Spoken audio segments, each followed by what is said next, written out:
Ya estamos de regreso en Dime la Verdad con Claudia Toro por CTV Perú.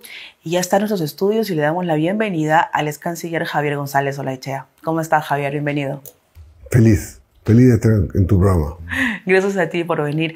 Javier, en todo este año 2024 se vio tu trabajo, tu figura, tu nivel político y todo lo que ayudaste también al Perú y que trabajaste por la democracia. Lo de Venezuela hoy, que estamos viendo en pantalla y que estamos viendo en el mundo, el éxodo, el abuso, el autoritarismo, la dictadura, el genocidio, esto es parte de un plan mundial al que también tú te enfrentaste en esta conferencia famosa en donde tomaste la palabra y quizás hasta te costó tu puesto. Mira, yo cumplí con mis obligaciones y sobre todo con mi convicción democrática. Cuando fui convocado por la Presidenta de la República, le pregunté si sabía perfectamente a quién convocaba, porque yo era un demócrata y no un neodemócrata. Y en resumen le dije que no estaba dispuesto a ceder o claudicar a mis principios democráticos por una faja ministerial. Y me dijo, bienvenido señor canciller, ¿cuándo puede juramentar? Y en resumen, ese fue el acuerdo. Y en adición me pidió que saliera al mundo y que le diera una imagen que entonces no tenía, porque el gobierno estaba siendo atacado hasta por periódicos de derecha como el ABC de España. Bueno, y de ahí continuó un trabajo que, cuya primera etapa, digamos, de culminación fue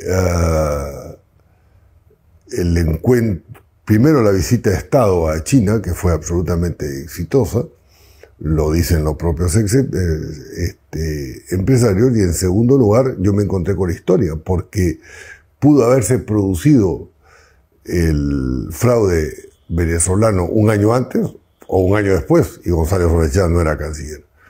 Y ahí expuse lo que era la convicción, recordando que, y esto hay que decirlo, que en política exterior la presidenta o el presidente dirige la política exterior y el canciller la conduce,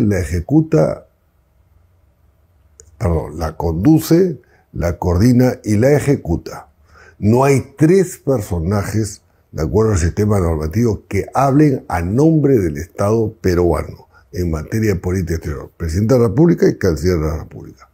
Porque después se ha dicho algunas cosas, ¿no? Algunos social confusos, por así decirlo. Cada Estado miembro ha votado como ellos pensaban, siguiendo las circunstancias, en las que nos encontramos en el día de hoy. Esta organización de los Estados americanos opera con estos estándares, no gritando, no dando golpes sobre la mesa, no acusando a gente y no amenazando. Y hemos escuchado todo esto en el día de hoy. Y en este caso, abusar de la brutalidad de la fuerza, persiguiendo, encarcelando, matando, amenazando, expulsando y demás. Ahora bien, yo me pregunto si acaso nosotros no leemos, los presentes, los ausentes y quienes se han abstenido, los periódicos de hace 4, 5 o 7 años, no sabemos de la existencia del señor Leopoldo López, hace 2 o 3 años perseguido y teniendo que vivir en el exterior para no sufrir carcelería. ¿Acaso no sabemos que la señora Corina Machado, el señor Edmundo González, el verdadero legítimo presidente electo de Venezuela, no han sido encausados? El enfrentamiento con Otárola en ese momento, cuando él era premier y tú eras canciller, ¿se dio realmente? No. Él respetaba, como la gran mayoría de los ministros, yo diría que la totalidad, la función de la Cancillería, porque tú puedes ser ministro de Industrias y amaneces y al día siguiente, o de Agricultura, y ahí están las vacas. El canciller es canciller de la República. ¿Por qué? porque el mundo sigue funcionando o sigue cambiando las 24 horas y tú puedes estar durmiendo y amaneces un día domingo con un problema que tienes que afrontar, sea de naturaleza internacional o de naturaleza bilateral. Te inunda una Lo que embajada. sucedió con él y lo empujó a su salida y que él culpara a ciertas personas que querían su lugar, en ese momento se te mencionó, porque hay que decir las cosas. No había otra persona en el gabinete que pudiera haber reemplazado a Otárola por un tema ya de gestión, de capacidad, de liderazgo, más que tú. Bueno, sí, él pensó eso y a todos los asesores que me consta, porque yo estaba en Lima y me enteré, y me llamaron y me preguntaron, él le dijo a sus asesores de que tú querías el puesto, tú querías ser premier. Fíjate tú, Claudia, yo nunca deseé ser presidente del Consejo de Ministros. En varias ocasiones, en la época del premier Otárola, se me insinuaba, y yo entendía que eran emisarios de la señora Presidenta de la República, si yo aceptaría incluso ser presidente del Consejo de Ministros y canciller de la República. Y yo lo negué tajantemente, y lo hice además en una entrevista que me hizo Milagros Leiva en El Comercio. Yo dije que no lo buscaba, no lo deseaba y que no lo aceptaría. En un momento determinado vino digamos, una conversación más directa. Me dijeron, vengo de parte, y yo dije, no. Mi lugar es la Cancillería y además el señor Otárola en ese momento es un buen operador político frente al Congreso. Hay que recordar que el presidente del Consejo de Ministros es el vocero frente al Congreso de la República. No como una fricción entre ustedes. En ningún momento con él sí, no. La figura de Otárola, para ti, y te pregunto, después de todo lo que se supo y se conoció y se difundió y que también nosotros hemos difundido, al detalle con respecto a la que fue su pareja, la señora Yaciré Pinedo, y las revelaciones de la Fiscalía. Para ti, ¿Otárola se convirtió en el enemigo número 1 de Dina Boluarte? ¿El que más daño le hizo en estos 2 años? Yo escuché de ministros y también de la señora Presidenta de la República en ambientes informales, va a decir no en Consejo de Ministros, que sospechaban que el señor Otárola estaba detrás de varias revelaciones que sucesivamente se iban haciendo de conocimiento público. Los cuestionamientos contra ella. Los cuestionamientos contra ella, Rolex y demás.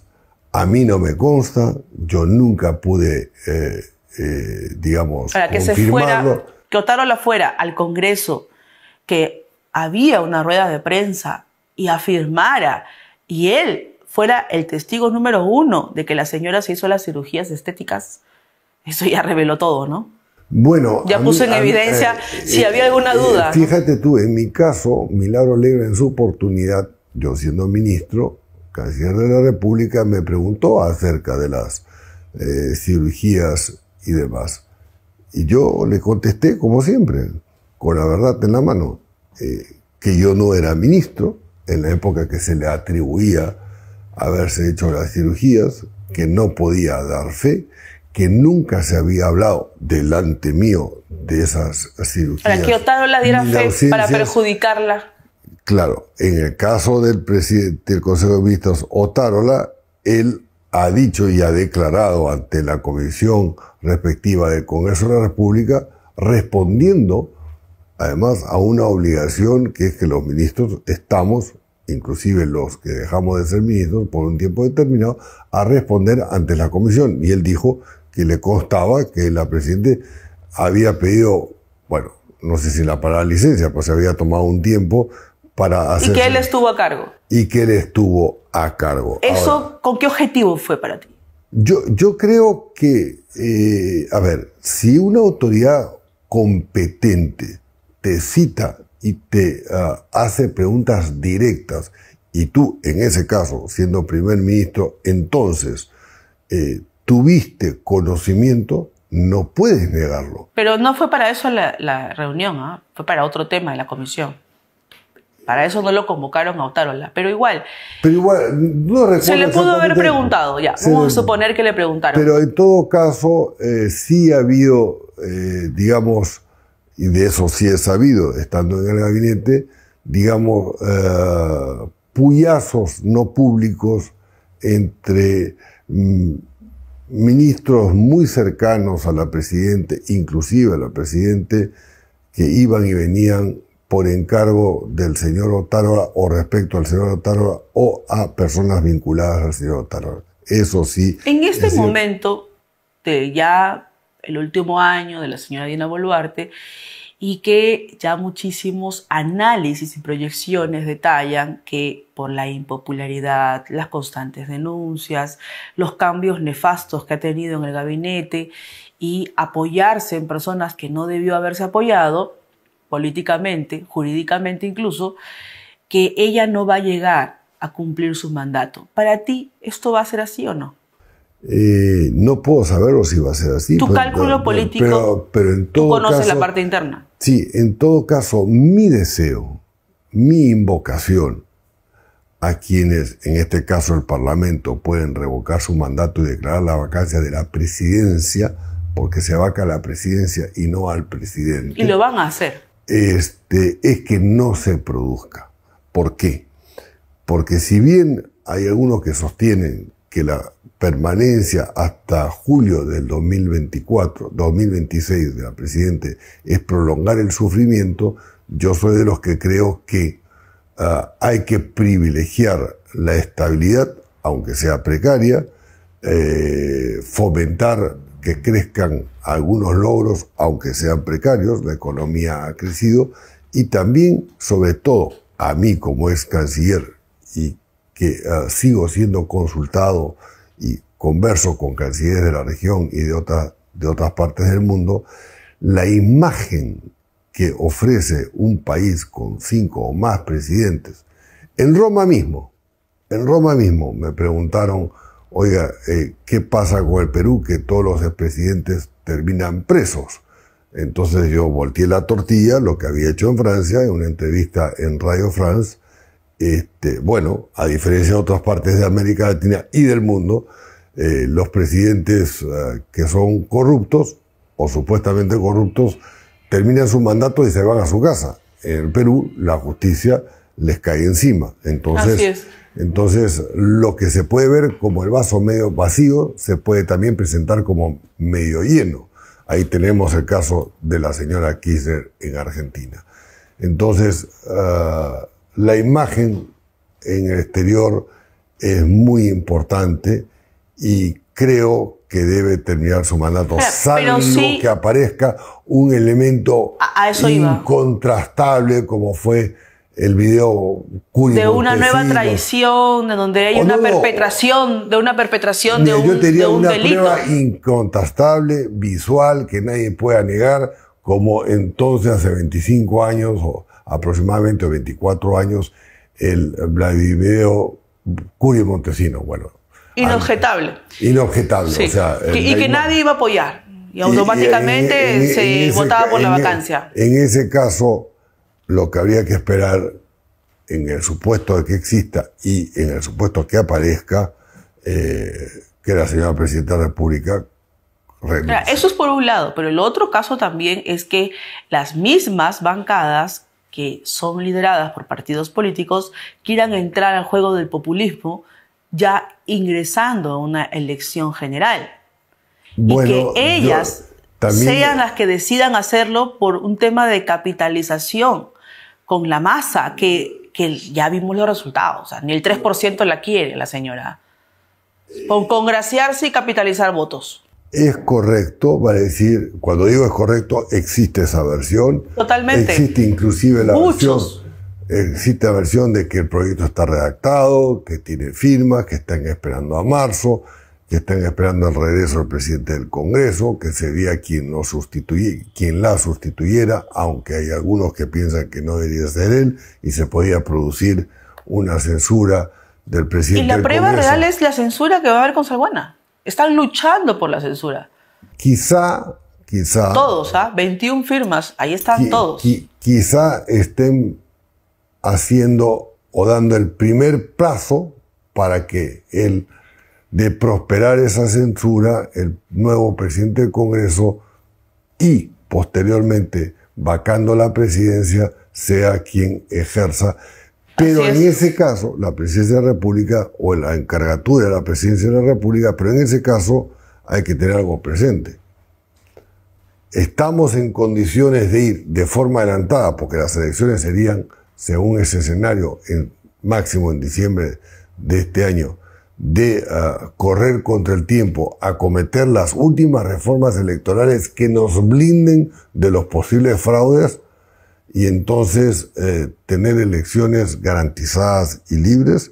Pienso que aún no. Entonces hay que pensar bien qué es lo que le conviene al país en términos de estabilidad futuro, periodo 26-31. Totalmente de acuerdo. Acometer esas reformas, que sería lo indispensable para garantizar que no se vuelva a producir lo que ha sido, entre otras cosas, la perfidia de el accionar del señor Vizcarra, que todo esto lo planificado para para llevarnos a la situación de dispersión e inseguridad respecto a las autoridades electorales.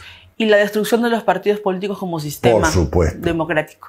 Ahora, en tu opinión, en el año 2022, bueno, en realidad en el 2020, porque en el 21 fueron las elecciones, 20 estábamos en pandemia y así votamos. Para ti, en esa última elección que estaba Pedro Castillo, Fuerza Popular, ¿hubo evidencias de fraude electoral? Hubo evidencias de serias irregularidades que merecieron ese artículo que tanto me discutieron, que se llamó el informe, que era una respuesta al informe de las 300 y más páginas de la OEA, que omitió groseramente muchas cosas y que me fue criticado el artículo, en su momento aplaudido, por cierto, publicado en El Comercio, y criticado cuando iba a asumir la Cancillería, pero usted ha dicho, ay, no, yo me ratifico hasta hoy de que ese artículo tiene plena vigencia, por lo cual, cuando yo hablé de serias irregularidades, yo no cuestionaba, digamos, el resultado final, sino todo lo que todo lo que se, porque recordemos, en muchas mesas electorales en la segunda vuelta, yo no soy naranja, por así decirlo, había 250 votos a favor del profesor Castillo y 0 votos en la segunda vuelta para la señora Fujimori, cuando en la primera, en la misma vuelta, había sacado 15, 20, 30. Eso se corrigió en el cambio de ley. ¿Por qué? Porque la cédula de votación ya no va a ser eliminada y ya no va a venir el presidente de mesa a decir Keiko Fujimori, ejemplo, ¿no? Por poner un ejemplo, o Laura Reyes, 100 votos. Pedro Gutiérrez, 0 votos. No va a pasar eso, porque va a haber una cédula de votación que va a quedarse para poder hacer un match, una confrontación con el número. No es suficiente. Fíjate tú que no, te digo que eso era el problema, pues, porque los presidentes de mesa pusieron lo que les dio la gana y no había cómo probarlo. El 7 de julio del año 2021 yo publiqué en El Comercio un artículo que se llamó Las Reformas y justamente hacía mención a estas carencias que en algunos casos eran producidas, digamos, para generar el problema. Y yo sostenía entonces, y le hice llegar una ayuda de memoria a varios congresistas de distintas bancadas, entonces yo solamente era un académico político, pero que escribía diciendo esto hay que acometer, entre ellos, por ejemplo, la cuarta acta, pero además la custodia de los votos por cuenta de las Fuerzas Armadas en la cuarta caja, como había sido en la época de los 60. Pero eso va a pasar, ¿no? Por 3 meses. Eso va a pasar por cuenta de la INPE, pero yo pedía, que fueran cajas precintadas, o solicitaba, o mejor dicho, requería, que fueran precintadas y seguidas que fueran geolocalizadas. De manera que se pierdan y causando o generando un cambio en el Código de Proceso Penal y en el Código Electoral. Va a ser un proceso Electoral, muy complejo, ¿no? Porque trasladar esas pero cédulas físicas... para evitar que se violenten las cajas y entonces poner a un responsable militar de ese trayecto. Traslado. Y de detectarse por la vía digital que había un desvío, caerle encima y que fuera delito flagrante contra la voluntad popular. Totalmente. Y que inmediatamente, siendo flagrancia, que fuera destituido. No que fuera a juicio, porque después se limpian todos. Así es. Y entonces eso aún no ha sucedido y hay tiempo para que esta legislatura se apruebe. Apruebe. Yo he hablado, y directamente lo digo, con varios congresistas de varios partidos y le he dicho, ojo, que esto no alcanza. ¿Dónde ves otro tipo de error gravísimo, de alerta, que no debe repetirse en las próximas elecciones de 2026? Bueno, yo creo que a la luz de la elección del año 21, en donde en la primera vuelta todos los partidos no pudieron sumar más de 30% de personeros de las mesas efectuadas, creo que debería haber, y esto no debería repetirse, debería haber una asignación especial de fondos por parte de la autoridad electoral para que los personeros acreditados por cada partido que cubran todas las mesas tengan, porque esa es parte de la dificultad, tengan una asignación de 20 o de 30 soles para que se trasladen, para que coman y demás. Porque además hay que recordar que van a las 6 de la mañana y terminan a la 1 de la mañana entregando las actas. Lo que no puede depender es de los partidos políticos. ¿Por qué? Porque algunos tendrán dinero y otros no. Entonces, por ejemplo, los que están en el Congreso van a recibir dinero en función de los que están aspirando, no. Entonces, es una bancada, es otro tipo de acuerdo. Para que el suelo esté parejo para todos y que le cueste al Estado, garantizándole al ciudadano que su voto va a ser respetado por un personero. Y eso es de manera aleatoria. Aleatoria, ¿no? Aleatoria, porque también, como viste, y lo denunciamos muchísimo en su momento, cuando la Fiscalía allanó e incautó los celulares y los locales de Perú Libre porque estaban implicados como cabecillas, en ella Cerrón, el prófugo corrupto, de los dinámicos del centro. Y cuando hubo 2 semanas después de la segunda vuelta toda esa incautación, se encontraron los celulares, y eso está denunciadísimo, lo hemos viralizado, los celulares con los grupos de WhatsApp, presidentes de Mesa Perú Libre, miembros de Mesa Perú Libre, que eran grupos de WhatsApp especialistas. Por supuesto. En que tenían que copar las mesas. Fíjate que es la primera vez que lo voy a decir, pero hay una leyenda, algo más que una leyenda, pero en fin. Basado en esta evidencia, ya no lo es, no es un elemento. Que 2-3 meses antes, autoridades de Partido Perú Libre le entregaron USBs a la OMPE para que fingiera o simulara ¿cómo se llama? El sorteo, y entonces en esos USBs aparecían una buena cantidad de profesores de SUTEP, entendiendo que el profesor Castillo había sido... No, ellos lo apoyaron. Y entonces... SUTEP lo apoyó, la derrama lo apoyó. Fueron presidentes, según esta versión, presidentes, tesoreros o como se llaman las 3 autoridades de cada mesa en una buena cantidad de jurisdicciones fuera de las capitales provinciales. Entonces, claro, de ser cierto, ¿qué hacían? Aspa, cerraban el acta, no había un sustento, no había personeros. Bueno, según esta versión, estuvieron con las manos en la masa y se comieron toda la masa. Totalmente. Y en ese trayecto, en ese proceso, después de que también tú luchaste por la democracia, saliste a las calles contra Pedro Castillo, también eras un activista preocupado por el futuro del Perú. Y luego pasaste a ser canciller. ¿En algún momento no le preguntaste a la señora Dina Boluarte sobre el inicio de su carrera política al lado de Vladimir Cerrón?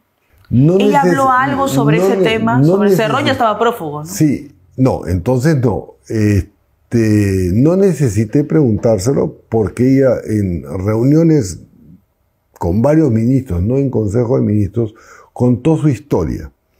Dio su historia y ¿Qué contó? No necesariamente la historia, sino que contó su historia. Su versión. Correcto. Que había sido, digamos, una dirigente estudiantil en Cusco, que en su momento había estudiado enfermería, que tuvo que venir a Lima para hacerse abogado, y después había trabajado en el Colegio de Abogados y había buscado ser candidata a en varias oportunidades, la última a la alcaldía de Surquillo.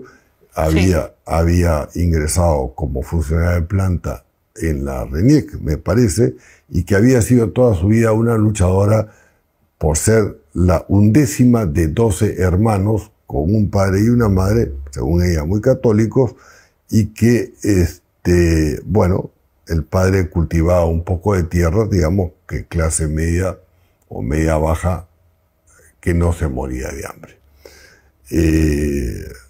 Esa fue la historia que nos ¿Y Cerrón contó. a qué hora aparece en esa? Y Cerrón aparece, historia? según lo que yo entiendo, cuando la convocan por esta, según ella, esta actividad proselitista en Surquillo, y esa trayectoria, digamos, dirigente estudiantil y además gremial en el Colegio de Abogados para ser candidata a la vicepresidenta sin aspirar, obviamente, a ser electa.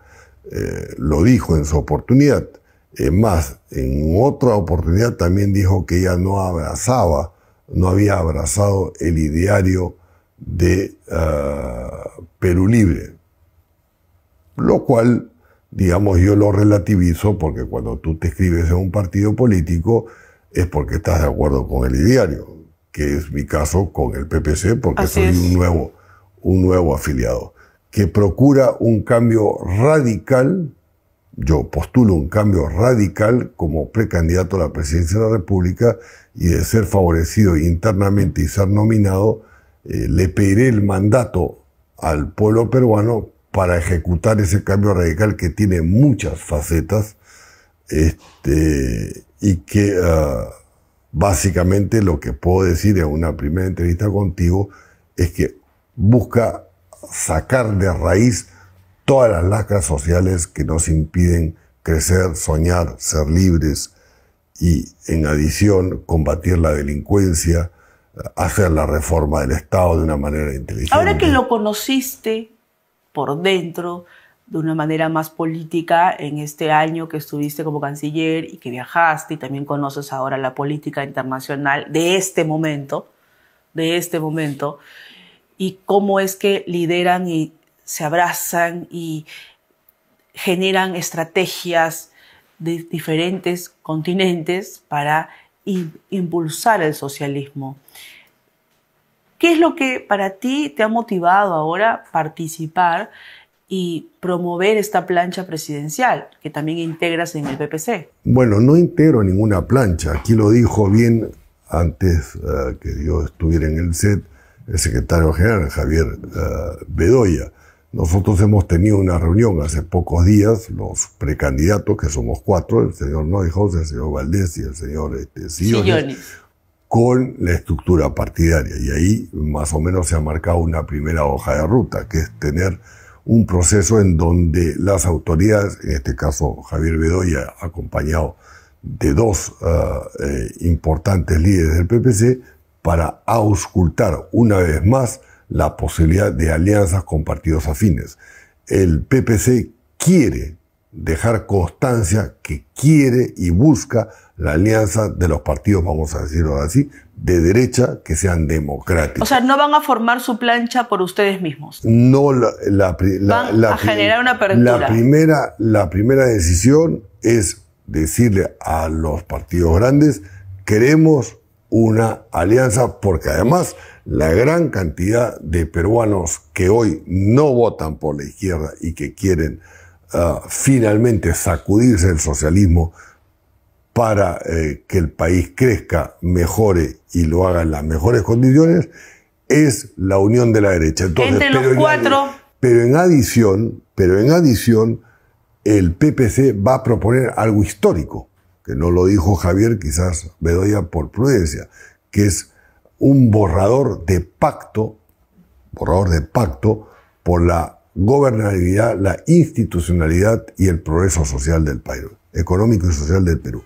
Un documento que es perfectible para que los líderes de los partidos afines, sí van a lanzar el pacto, pero que eso va a tener modificaciones. Una propuesta que puede ser modificada, enriquecida, no desnaturalizada. O agregada. ¿Para qué? Buscando tres cosas. Para que se le ofrezca al país, en primer lugar, un plan de gobierno priorizado en donde todos comulguen, priorizado y se vean reflejados en él. El segundo componente... Representados. Correcto. El segundo componente es un paquete de medidas legislativas que hagan posible ese acuerdo. O sea, la ejecución de ese acuerdo. Y en tercer lugar, que se comprometan a hacer gobierno. Va a decir que una vez pasada la segunda vuelta, se apoye al ganador. Si es una plancha, será una plancha unificada. Y que conformen gobierno durante 4 años. ¿Qué quiere decir esto? Que concurran al Ejecutivo, propongan al presidente del Consejo de Ministros, que será elegido por el presidente de la República, hombre o mujer, y que planteen ternas para que sean gobiernos, como es en Europa, como es en Holanda, en Alemania, en Inglaterra, en cualquier parte del mundo, porque hay que reconocer el principio de la primacía de la realidad. ¿Qué nos dice? Que ningún partido va a tener mayoría absoluta para poder gobernar. Entonces, démosle estabilidad al país y combatamos todas las lacras sociales procurando un cambio radical. Y ese cambio radical tiene un contenido que ya está definido, que lo podemos detallar en otra conversación. Ahora, que va a cambiar. De los 4 mencionados, que es el señor Valdés, Carlos Neuhaus, Sillonis y tú eres el más político actual que ha salido a la palestra y se ha enfrentado en estos últimos 2 años. Creo que además sí. Han estado en otras cosas también, de sus actividades empresariales, comerciales, lo que tú quieras. Pero en creo que sí, entonces eso sí. Pero eso es política, pues. Bueno, de eso se trata la política, no es palestra, es exposición, es confrontación, y es además, enfrentamiento. Fíjate tú, cuando tú vas a un set de televisión o haces una declaración en la prensa, lo escrito queda. De manera que el día de mañana se puede contrarrestar lo que pude haber dicho hace 4 o 5 años y lo que sostengo ahora como candidato. Uno puede cambiar también. Es decir, porque el contexto cambia. Porque el contexto cambia, o porque tienes nuevos elementos de juicio, o porque tienes nueva documentación. Va a decir, en la famosa expresión que se le atribuye a Pascal, solamente los idiotas, los animales y Dios no cambian. Bueno, yo no soy ni Dios, ni pretendo serlo, aunque he estado con el Papa cerca. Y estamos viendo en imágenes el encuentro que has tenido con el Papa ahora a fin de año, del año 2024. Cuéntanos cómo fue esta invitación, cómo nace, porque las imágenes que estamos viendo entre Javier González Olaechea y el Papa Francisco son muy cercanas, son muy fraternas, son muy íntimas, porque es en un salón privado que precisamente Javier nos comentaba que pasado el umbral de la puerta, ya prácticamente él estaba en un proceso de haber comulgado. No es exacto, no es exacto. Cuéntanos ese detalle con el Papa Francisco. Yo fui invitado a asistir a la misa del 24 en San Pedro, conjuntamente con Patricia, que es mi esposa, que fue apoteósica, lleno de, digamos, patriarcas de la Iglesia, autoridades italianas e invitados especiales. Ahí se inició el año jubilar y el Papa Francisco abrió la Puerta Santa.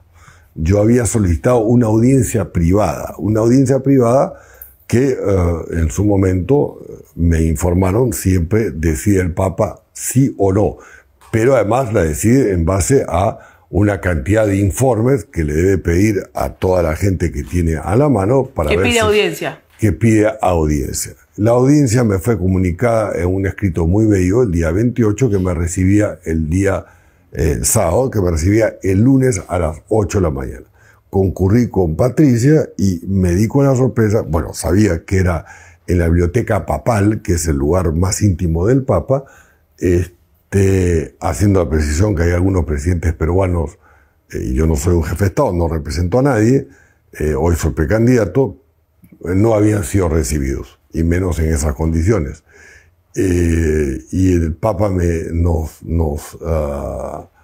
nos abre la puerta y nos espera parados, mejor dicho, estando siempre en silla de ruedas, y yo rápidamente pude observar que habían dos objetos, uno rojo y uno blanco, dos cajitas, y dije, bueno, aquí hay dos regalos, no solamente para el visitante, sino para Patricia, mi esposa.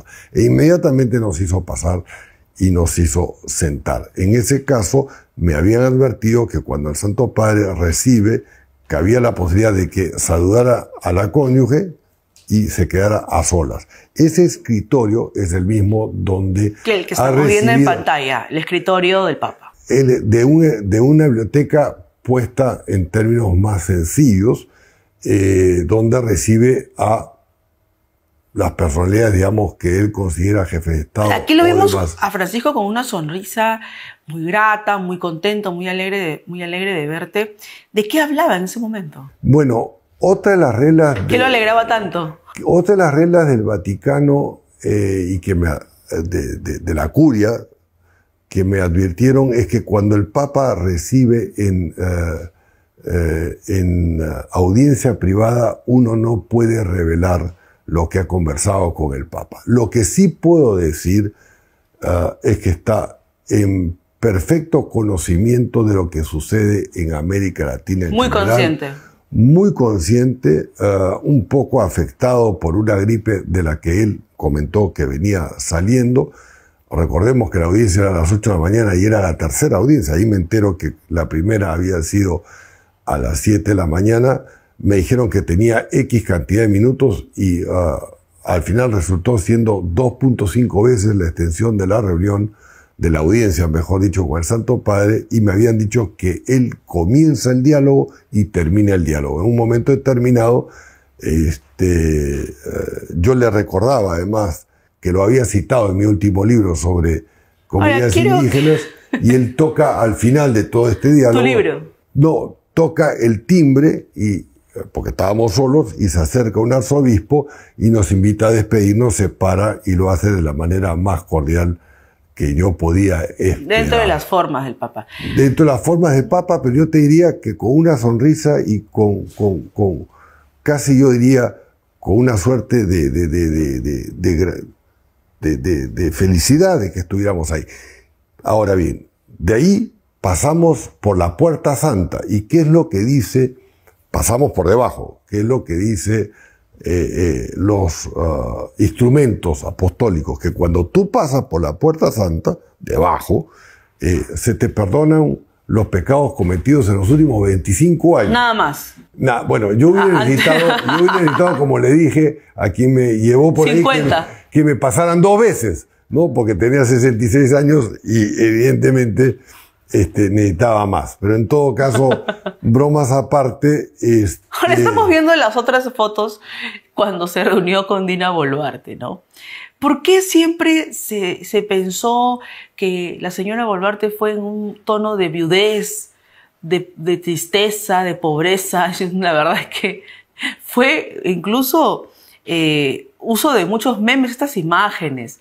No hay que comparar, pero en realidad lo veo contigo ahora, que es otro peruano, no hay que considerarlo así, político. No, ella era jefa de Estado, ¿no? Ella era jefa de Estado, y acá es otra cosa, ¿no? Yo te veo a ti con el Papa, y él está feliz, está chochísimo, ¿no? Como un abuelito. Mi percepción como persona común y corriente es esa. Con ella está fastidiado e incómodo. Nadie está inventando nada, acá están las imágenes, saquen sus conclusiones. ¿Cuál es el afán del Papa de encontrarse contigo? No lo podría saber. En todo caso, yo recibí la gentileza por parte de los servicios periodísticos o informativos del Vaticano, claro, por correo, una gama de fotografías. Y de lo que supe es que el Vaticano publicó esas 2 fotografías. ¿Publicó contigo? No, las 2 fotografías con la señora Presidenta de la República. Sí, él publicó, claro. O sea, que las escogió. Claro. Yo recibí un correo y recién cuando recibí el correo el día viernes confirmado, teniendo, y además me dijeron cortesía en el correo, con lo cual no había que pagar por ellas, porque normalmente se bajan en un sitio web, y con lo cual evidentemente me autorizaban a publicarlas. Yo el encuentro fue el lunes 30 y no saqué el tweet hasta no tener la seguridad de que por la vía oficial me fueran ofrecidas, y fueron varias. Y has hecho muy bien. fotografías. Y la otra foto con Javier Milei, presidente de Argentina, ¿no? Que es su paisano, que es su presidente y él su papa, doblemente, por ser argentino y por ser el papa. Y también estaba de una manera correcta, posando, pero no lo recibió de manera íntima como a ti. ¿Por qué? Yo he visto esa Queremos saber. fotografía y he visto otras. En un salón. En un salón con otra gente, sentado él en silla de ruedas, donde está permanentemente, como está sentado permanentemente, y yo no sabría interpretar, y no me corresponde decirlo. El protocolo. Digamos, por qué el presidente de su país, aunque el Papa es un jefe de Estado, el Estado Vaticano, ¿no? Es la monarquía absoluta. ¿Por qué lo recibe de esa manera al señor presidente Milei, y por qué a un ciudadano común peruano que no es argentino lo recibe de otra manera? Yo sé, creo que podemos preguntar, pero yo estoy segura que has hablado con el Papa de tu precandidatura a la presidencia. No, yo no he hablado de eso. ¿No has hablado de eso? No. ¿No ha salido de ti contarle al Papa? No, ni de mí, ni me lo ha preguntado. No. ¿Cuáles son sus planes, señor ex canciller? No, yo he sido extremadamente cauto, y aunque después también me lo dijeron, extremadamente cauto de no hablar de política Para nada. interna, menos de política partidaria, y aún menos de una posible candidatura mía. Javier, ahora, lo que sí estoy seguro es que cuando decide con anticipación o no recibir a alguien en audiencia privada, que es esta la categoría, tengo inclusive un bello escrito con el monograma del Santo Padre que me lo confirma, el día 28 de diciembre me dicen claramente al Santo Padre está informado y tiene 57 maneras para recibir información de a quién recibe y por qué lo recibe. De manera que, y como yo vi tras la rendija, Patricia, mi esposa, me decía, Javier, tú te fijas de todo, tras la rendija de la puerta, me decía, ese es, después de 6 salas de espera, había una puerta con las llaves de San Pedro, me decía, ahí está el Papa detrás. No, porque está pasando gente y él recibe yo veía, está pasando gente, debe ser después de esa sala. Claro. Y evidentemente fue después de esa sala, nos hicieron pasar a la última sala de espera, cada una más bella que otra, muy austera la suya, por cierto, y me volvió a decir el arzobispo que se acercó, me dijo, el Santo Padre está informado, no me dijo de qué, está informado, y le recuerdo que él no habla de política. Perfecto. Con una persona que no es un jefe de Estado. Ahora, Javier, realmente cuando un precandidato toma la decisión, cuando un político como tú, de tantos años, de tanto activismo, desde tu juventud, que has participado siempre en política, en partidos, no partidos, grupos, coaliciones, alianzas, y ahora que has sido canciller también y nos has representado en el mundo, toma la decisión de ser candidato. ¿Tú quieres realmente ser presidente del Perú? Lo he querido muchos años, me he preparado para ello. Deseo ser el artífice con el PPC, liderando el PPC y un conjunto muy grande de peruanos que tengan hoja de vida y no prontuario para procurar el cambio radical que el Perú necesita. Yo estoy plenamente convencido, mi esposa me acompaña, mis hijos no, mis hijos creen que es demasiado riesgo, pero yo creo que es un honor servir al país. Lo dije siendo canciller, que no hay mayor honor que servir a la patria.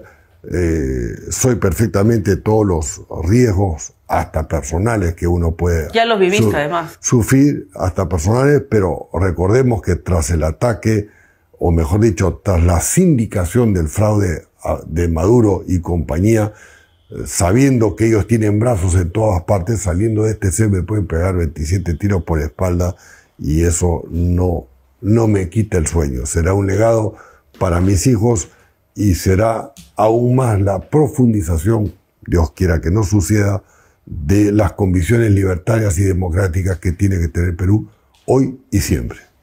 Javier, ¿quién es para ti el mayor opositor con quien quieres enfrentarte en las elecciones próximas? Me lo estás poniendo muy fácil, porque si fuera un candidato de izquierda, y de yo tener el visto bueno del PPC y habiendo pedido un mandato expreso a la ciudadanía peruana pasar a la segunda vuelta, te digo que me lo estarías poniendo muy fácil. Quisiera que fuera un izquierdista, quisiera que fuera un socialista, porque la primera pregunta en un debate que le haría es, y lo adelanto, ¿qué contingente ciudadano, qué gran cantidad de inmigraciones conocemos que han huido de un país libre? Francia, Austria, Estados Unidos, Nueva Zelanda, Argentina, de un país libre, para ir a meterse a un país comunista, Corea del Norte, países del bloque soviético. ¿Cuántos migrantes recibe Nicaragua? Ninguno. ¿Cuántos migrantes recibe Venezuela? Ninguno. Cuba menos, ¿no? Cuba menos. Ahí se acabaría el debate. Entonces, digo que me lo estás poniendo muy fácil, porque ese sería el mejor candidato para la segunda vuelta. Es más fácil de derrotar. Digamos que el que se derrotaría a sí mismo con la primera pregunta. Ahora, última pregunta, porque ya están los estudios. Vamos a estar con el general Garrido para hablar de la DINI y de los cambios que se vienen y de las personas nefastas que en este momento lideran la DINI y que no se han ido. Vamos a hablar de eso. Pero, Javier, aun cuando un contrincante, un opositor de izquierda, tenga el cerebro del tamaño de una ameba o de una nuez y que no haya tenido ningún tipo de resultado valioso, ni para el país ni para sí mismo, el punto es para que... sí mismo, sí, muchos, ¿no?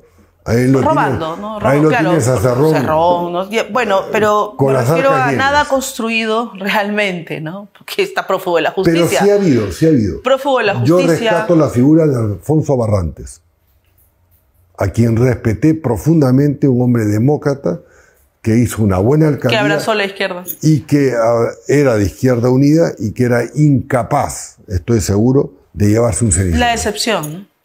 La gran excepción. Para terminar, quiero preguntarte algo sobre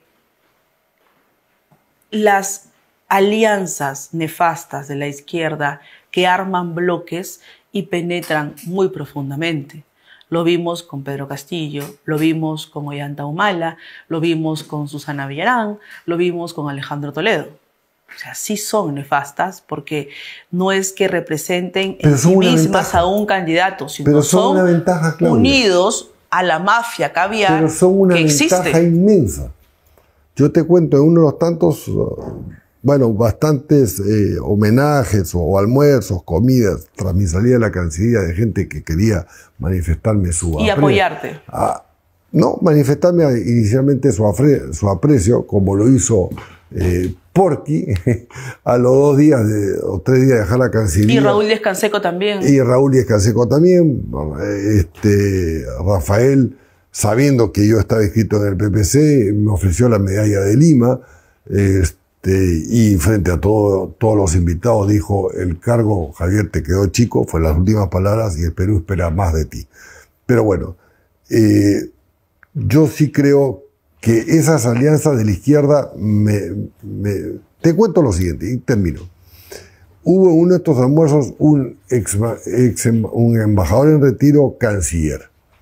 Y bueno, fue muy generoso respecto a mi gestión, que prácticamente dijo que por todo lo que había hecho había durado 3 o 4, parecía que había durado 3 o 4 años y no lo que duró. Y comentó que un socialista o comunista chileno le había dicho que venía al Perú en X oportunidad, reciente. Y le dijo, ¿hasta cuándo te quedas? Supongamos hasta el 28 de enero. Le dijo, ok, entonces te invito a comer el 27. Inteligentemente, este embajador, y contó que era amigo de este chileno comunista porque era un hombre muy culto, muy preparado, pero que respetaba las elecciones y respetaba la democracia. Y le dijo, bueno, tú has dado una vuelta y te has visto con todos sus amigos de la izquierda. Sí. ¿Y qué conclusión te llevas? Que está más fragmentada que nunca. Pero en adición, le dijo, en adición, y esto lo contó delante de todo el mundo, y para mí fue un mensaje importante, hoy la derecha tiene la mayor oportunidad en los últimos 25 años en la historia de ser gobierno. ¿Y por qué? Muy sencillo, porque ha perdido la izquierda la bandera de la moralización. Villarán presa, la alcaldesa reconoció que había hecho actos de corrupción. El presidente Castillo, ni hay que decir, primos, hermanos, hasta el perro, poco menos, de la casa, terminado procesado, y otros personajes de izquierda. De manera que la bandera de la izquierda contra un sector de la derecha, los empresarios, no los políticos. Si te convoca Rafael López Aliaga para que integre su plancha y también integra la plancha Raúl Díaz Canseco, ¿aceptas? Conversaría con gusto. ¿En nombre del Perú aceptarías? Aceptaría conversar, y si tengo la anuencia del partido, lo más probable es que acepte. ¿Aceptas? Sí, porque hay que dar... Yo tengo la plena convicción de que puedo hacer una gran gestión. Pero sí, la derecha peruana, para decirlo con toda claridad, nos pide que renunciemos a lo que pudiera ser legítimas aspiraciones y no apetitos personales, por lo que por ahí se dice. ¿Lo harías? Lo haría en bien del Perú sin pedir nada a cambio. Y el Perú te lo va a agradecer. Pero no, eso sí, adelanto, no quisiera integrar el Parlamento. No va a pasar eso. No quisiera, no deseo. Muy bien. Por las propias reglas de juego de la Cámara de Diputados, futura, y del Senado, hablas poco tiempo, viajas con tu dinero, después te escupen, te dicen que viajas con el dinero del pueblo. Yo tengo mi vida económicamente resuelta, no le debo nada al banco, y la verdad que la libertad personal y familiar, y además tengo hijos, tengo nietos, quiero llevarlos de viaje, siendo congresista... No detener tu vida para nada. No va a cambiar, porque además yo ahorraba el sueldo de ministro, y esto hay que decirlo. Y hay que preguntarle siempre, Claudia, a los candidatos... ¿De qué viven? ¿De qué viven? Tal cual, yo siempre digo eso, ¿no? Mira, hay gente que todos. Hay gente que se me acerca y yo le dice, ¿quieres congresista? ¿De qué vives?